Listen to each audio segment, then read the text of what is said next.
But if indeed the incoming administration moves forward with these unfair and unjust tariffs, Canada will respond.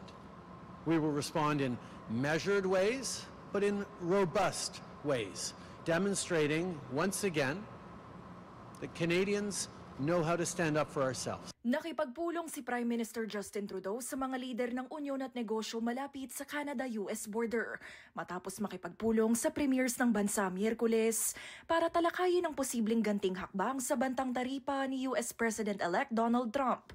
Suportado ng lahat ng provincial premiers ang strategiya ng Ottawa, maliban kay Alberta Premier Danielle Smith. I don't blame Danielle Smith for speaking up for her industry. That's part of her job.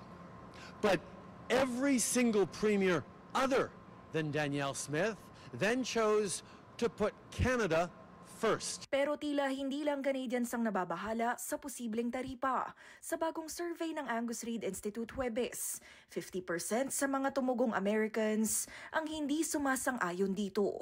Doble kung ikukumpara sa 26% na sinusuportahan ang banta ni Trump. So ibig sabihin, hindi lang sa mga Democrats nanggagaling yung opposition dito sa taripa na ito.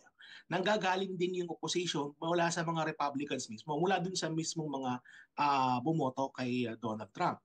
So dapat din nating maintindihan na kasi ang epekto po ng taripa is kapag ka nag-impose ng tariffs ang Estados Unidos mula sa mga ini-import nila mula sa Canada, magmamahal po ang presyo ng mga bilihin, magmamahal po itong mga ini-import na ito. Kung tututukan ng datos ng Trump supporters sa Amerika, marami ang naunang sumuporta sa bantang taripa ng US President-elect. Pero bumaliktad ang opinyon nila nang malamang posibleng tumaas ng 70 cents per gallon ang gasolina dahil sa dami ng imports ng Canadian oil. Ang Estados Unidos ay kagagaling lang po nila sa panahon na mataas ang inflation. So ibig sabihin, nagmamahal po yung presyo ng mga bilihin, tumaas po, din ngayon tataas na naman dahil dito sa banta ng taripa. So ibig sabihin, alam ito ng mga botante at ayaw na nilang maranasan yung mataas na rate of inflation. Kaya makikita natin na there's a pushback among sa mga Americans. Ayon sa mga premier, panahon na raw para unahin ang kapakanan ng bansa.